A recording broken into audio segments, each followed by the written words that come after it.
Hey guys, so real quick before we start this video, I understand there are a lot of things in this video that aren't necessarily the right way or the proper way to accomplish an engine rebuild. And I had this discussion with a couple of my friends as well, and thinking about it more and more. When this car was brand new in the owner's manual, you could find instructions on adjusting the rocker arms or the timing or gapping the points. And if you buy a new car today, the only thing the owner's manual is going to tell you is not to drink the contents of the battery. So, in my opinion, these engines were made to have just regular, everyday people work on them, which is why I kind of want to do the engine rebuild this way. So, hopefully, you guys enjoy it.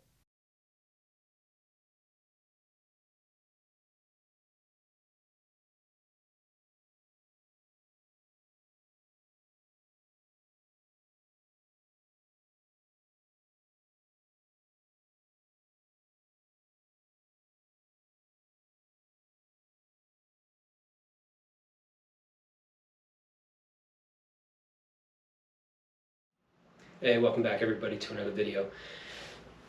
Today we're going to be taking the 265 that we removed from our 1956 Bel Air in the last video, and we're going to be reassembling it. Now initially this was going to go to the machine shop.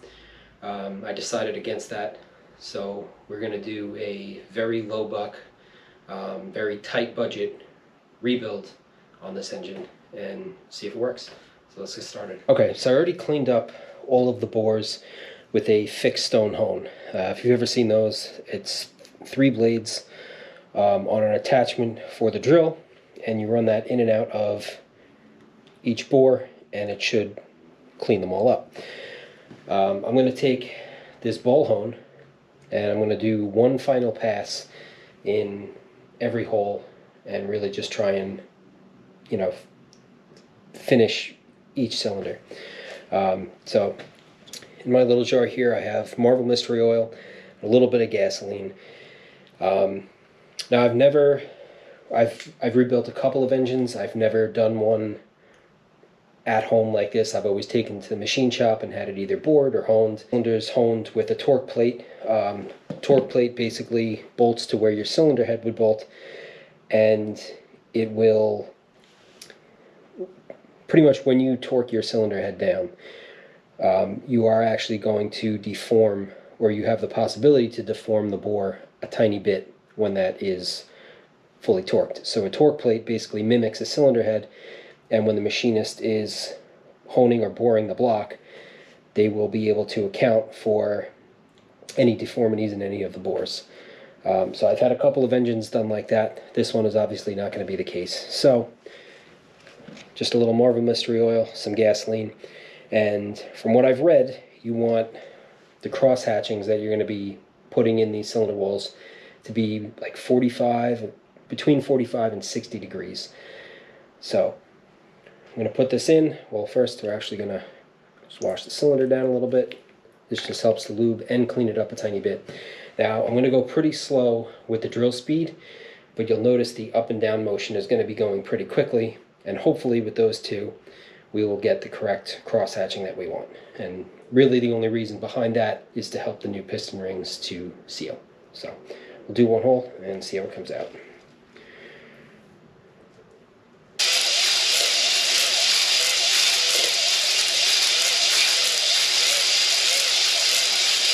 One good thing to clean that up after you hone that first cylinder is a little bit of ATF on a clean towel. And you just want to make sure you get the entire surface. That will get any grit or anything that was knocked off that cylinder wall out of there, and obviously the cleaner the better. So when you're doing this, you want to make sure, you might go through an entire roll or a complete box of paper towels, but in the end it's worth it, especially when you're kind of risking it and doing it yourself. You don't want any surprises in the end. So I'll get you guys in there so you can see how that one came out.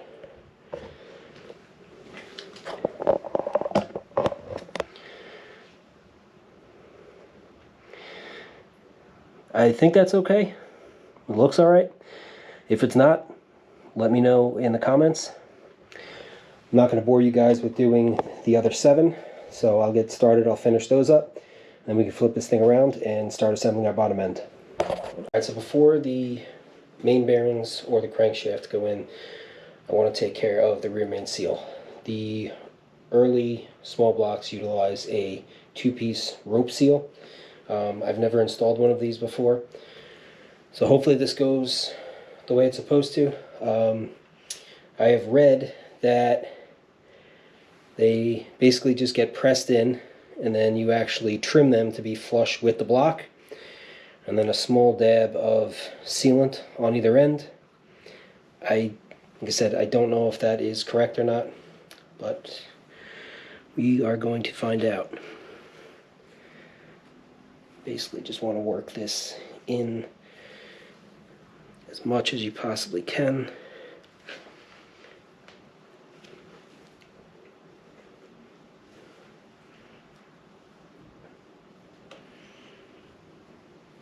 I don't know if you guys have any experience with these. Let me know. Also let me know if after this video is done and this thing's running, if it's going to leak all over the place. Because I don't know. Hopefully, like I said, this is the right way. Also, if you watched the last video, you probably remember how bad this engine was as far as just sludge and oil. For anybody wondering, not that it's completely spotless, but how we got it so clean, oven cleaner. I let it soak for probably about a day or two, hit it with the pressure washer, and took the majority of the gunk out of this thing. So that's how we got it to this point. Alright, we'll grab a razor blade, we'll trim that back, start putting the main bearings in, and then we can put the crankshaft in. Okay, so we have the rope rear main seal installed. Next thing I'm going to do is start putting the main bearings in. Now, the mains, when you get them, are going to have little tabs on them. It's basically just align them, whether it's in the main caps or in the block itself. And the ones for the block, the tab's always going to be offset to one side. For the main caps, they're centered. So that's just the difference between the two. So we'll start setting these up so that we can drop our crank in. Okay. I'm going to hit these with a little bit of assembly lube.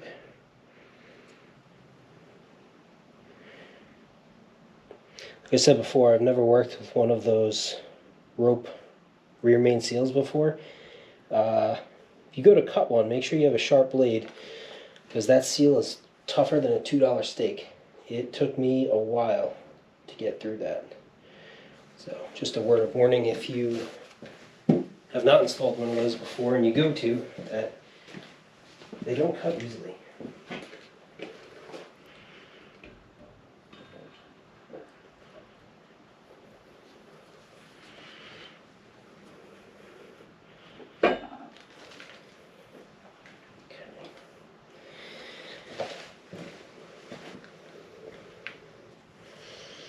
Okay, now we're just going to take our main caps and work our way down. So the new mic that I've been trying kind of didn't want to cooperate with this bit here, so I'll just do a little bit of a voiceover while I'm working on this. After the crank is set in the car, obviously with the assembly lube on the bearings, go ahead, drop the crank in. Usually I use like a dead blow hammer just to make sure that the main caps are seated. Also make sure when you're taking it apart, this engine had it already from the factory, it looked like. Just make sure they go back in the right order and that they're fully down before you start actually torquing the main caps. The torque spec for these is 85, 65, let me check, I had it written down. Main cap's 65 foot-pounds with light engine oil. There is a torque sequence for these as well. I'll put a picture of that up on the screen real quick just in case you guys are curious. But yeah, it's pretty straightforward. Once you have all the main caps torqued down, it's always a good idea to just make sure that it will spin. Another thing that I did not film was measuring the bearing clearance. I chose to use plastic gauge for this. I guess the right way to do it would be to use a bore dial indicator and a caliper. But for this, plastic gauge is going to be fine. But I'll go over that procedure when we do the connecting rods. And then your thrust run out as well. That is basically performed with a dial indicator on the end of the block, your thrust main cap torqued in place with the bearing, and then 1 or 2 main caps torqued as well. And just using a flathead screwdriver, just pry back and forth on the crankshaft and measure your run out. We were right at about 9 thousandths on this engine, which I forgot I looked up the spec, but it was within those specs. So hopefully we're good there. So yeah, that's it, and we'll move on. Unfortunately, the bottom end assembly is going to have to wait. I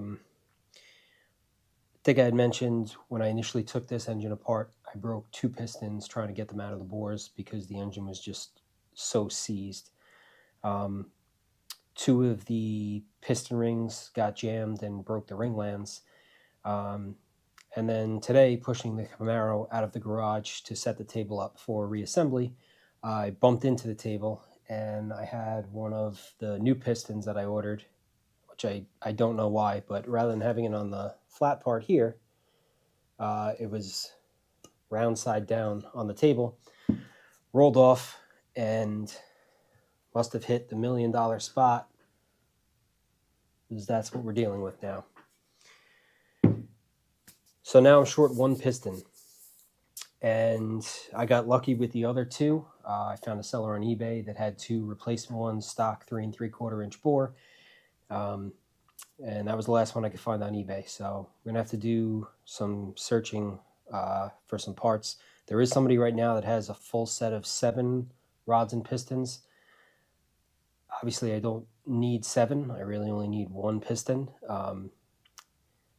But I also don't want to wait on this too much longer. So if in the next day or 2 something else doesn't pop up, I'm going to have to pull the trigger on that. It's more money than I wanted to spend, and I'm going to have leftover parts, but maybe I'll be able to sell them after I'm done breaking at least 3 or 4 more pistons. Unfortunately, with older project cars like this, this stuff, it just happens, whether it's working on the engine or the body itself. It's kind of to be expected, especially when you don't take, necessary precautions and store something the right way. But it is what it is. We're going to move on to the cylinder heads. We'll get those reassembled and start looking for some replacement pistons. Okay, so for the purpose of this video, we are going to move on to our cylinder heads. Now I completely disassembled these heads. They got the same treatment as the block, oven cleaner, pressure wash. They're still a little rough, but they'll be fine for what we're doing. So I have all of my intake and exhaust valves. I have my valve springs. These actually cleaned up pretty well. I bought an ultrasonic cleaner. I did a pretty good job on these. They actually look brand new. So what I'm going to do is I'm basically just going to lap these valves back into the cylinder heads. Now this is no substitute for a multi-angle valve job performed by a machine shop, but for the purpose of this engine, we just want it to seal up. So there are 2 ways that you can do this procedure, at least doing it at home, unless you have a machine shop in your garage. I unfortunately don't. So what I'm going to be using is a drill, valve grinding compound, some oil, brake clean, and a couple of paper towels. So what I'm going to start off by doing is just applying. You don't want to go too heavy with this stuff. I usually do like 2 or 3 like decent sized little drops on the sealing surface of the valve. So I'm going to take this, put this into the first exhaust valve, and then you can simply just chuck the valve up in the drill. Some people will use like vacuum line or something like that to protect the surface of the valve. You really should do that. I mean, this thing is pretty tired, so I'm not too concerned with it. And as long as you don't put any deep gouges in there where it's going to affect the sealing quality of your valve stem seal, you're probably okay. So get this in here.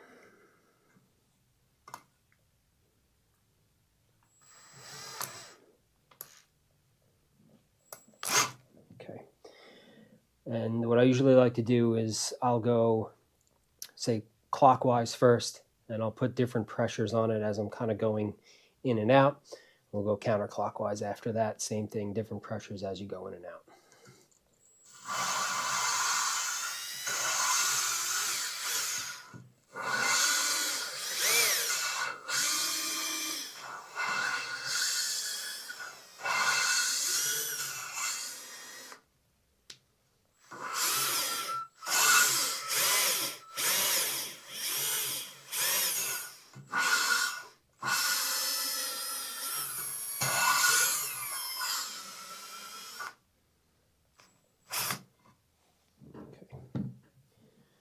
So after you're done with that,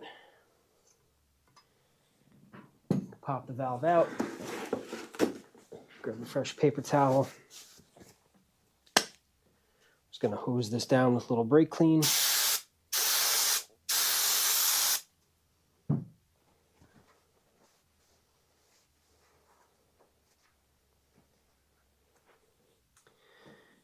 And just for a comparison, I'll show you the difference. You can see obviously the shiny part on that valve.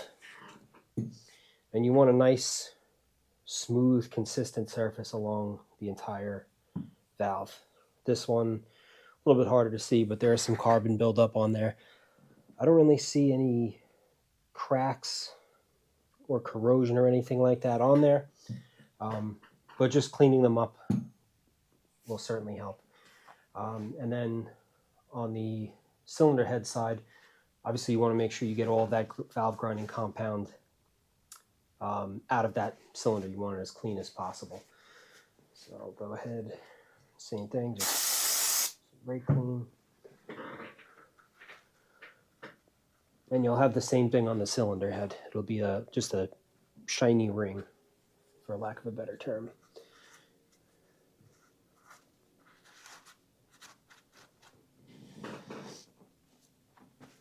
All right, exhaust. Do an intake next. I'm not going to do every valve because it's the same procedure on each one and it gets a little boring. So I'll go ahead and put this one in. Once this is done and cleaned up, bring it back and we'll start assembling the valve springs and seals. All right, so you can see the 2 valve seats that I did. That nice shiny part is where the valve will hopefully mate up to the cylinder head and create a nice seal for us.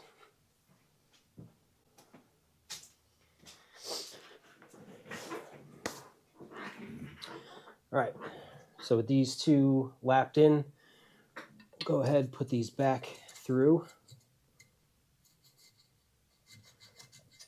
Put a little oil on that first just to help it out a bit.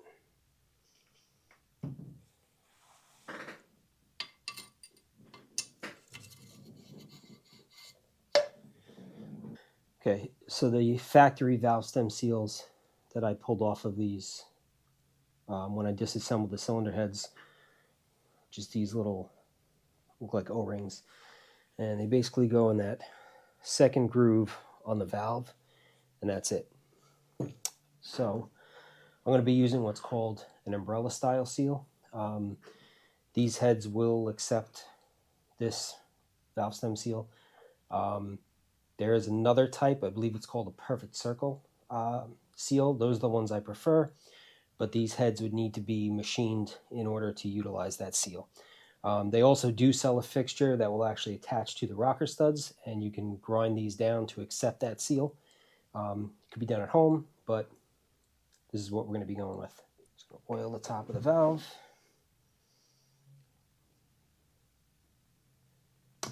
Slide that over.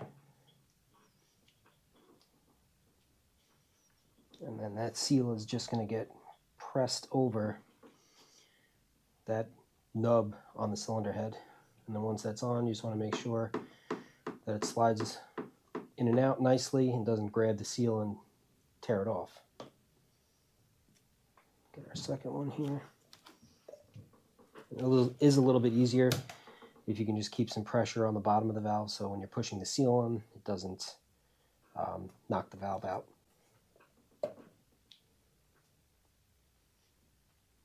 Okay. Same thing there. Nice and easy. Now we can move on to our valve springs. So I got this tool off of Amazon. I think it's like 50 or 60 bucks. It will do both 3/8 and 7/16 rocker studs. You could basically switch that around by just swapping this barrel out and just flip it upside down. So put our spring on. This gets screwed all the way down onto the rocker stud.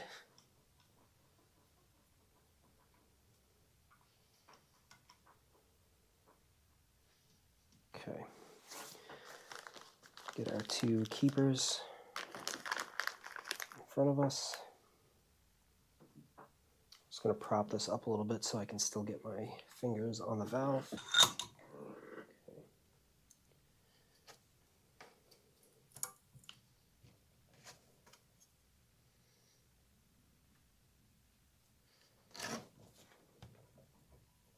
It does help to put a little bit of grease on the tip of these valves, and it will help keep the locks or keepers in place.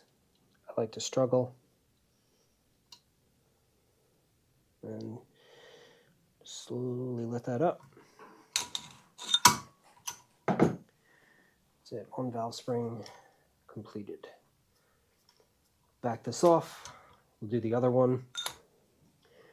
I find with this tool, you do have to adjust the top of the valve spring a little bit, otherwise when it presses it down, it almost seems like the angle's a bit off, and it will sometimes try and knock the valve down. So if you're using this style, if you could at least have it elevated a little bit and kind of keep your finger on the bottom of the valve to keep it up, you can kind of guide the spring around it. I have one for the LS based engines. It's kind of the same way. It needs a little bit of adjusting to get it on there, but for 50 or 60 bucks is definitely a good tool to have if you're going to be doing this. This in the first shot this time, or if I'm going to knock that off. Nice and slow, and that's it.